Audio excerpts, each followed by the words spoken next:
saasoo kusoo baxay asxaabta qaaliga ah. aad u macaan yahay hilibka, tijaabiya insha allah iyo qudaartiisiba.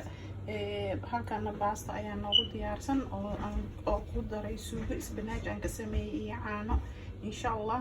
isagana mar kale ayaan topic idinka dhigi doonaa. hilibkana waa kan haddana saxankeena ayaan ku quruxsanaynaa insha allah. السلام عليكم ورحمة الله وبركاته. walaalayaal kusoo dhawaada Ramaala Channel. maanta waxaan rabaa inaan idin la wadaago sida loo sameeyo beef steak insha allah.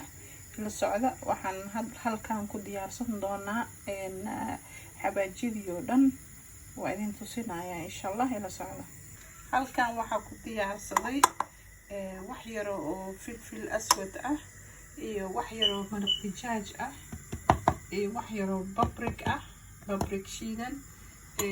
waxaan ku darayaa toon shiidan iyo sanjabiil shiidan aan ku daray. waxaa kaloo ku daray oil, 2 qaado oil oo ku jirto oo aan doonayo inaan isku qaso insha allah. marka intaasaan marinayaa hilibka, dabadeedna waan dubaynaa buurarka daalka naqda. waa diyaar xabaajkeeni, hilibkeenina waa kan.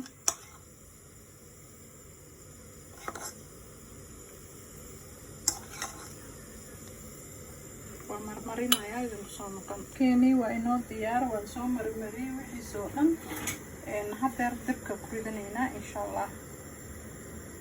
saliidda waa inoo diyaar. bismillah.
وكأستاذيني إن شاء الله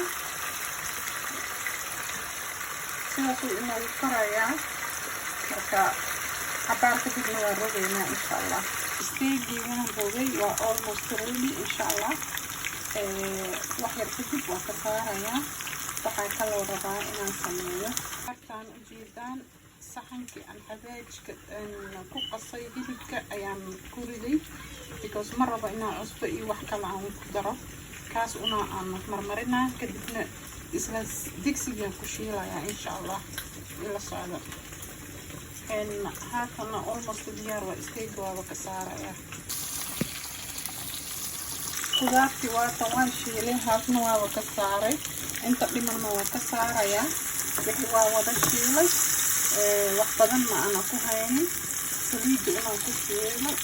waxaan rabaa xabaajidii cusbadii in oo hilibka ka baxay inaan yani iyadana ay qaadato. maraba aan cusbo kale inaan ku daro insha allah.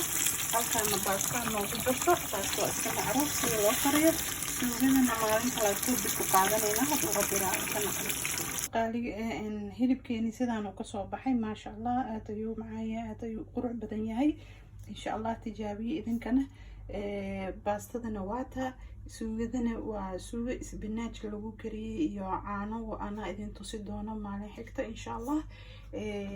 saxankeenina hadeer horta kan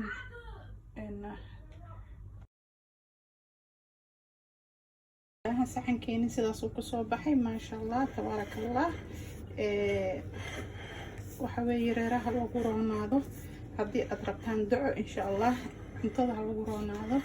waa kan saxankeeni sidaa ayuu kasoo baxay aad ayuu macaan yahay waana ka heli doontaan insha allah try tijaabi and taste it insha allah waxaa idin leeyahay kusoo dhawaada Ramaala Channel waxay diyaar idin la tahay hadii goorba waxyaabo idin raali geliyo insha allah waxaa kaloo idin leeyahay assalaamu calaykum waraxmatullaahi wabarakaatuh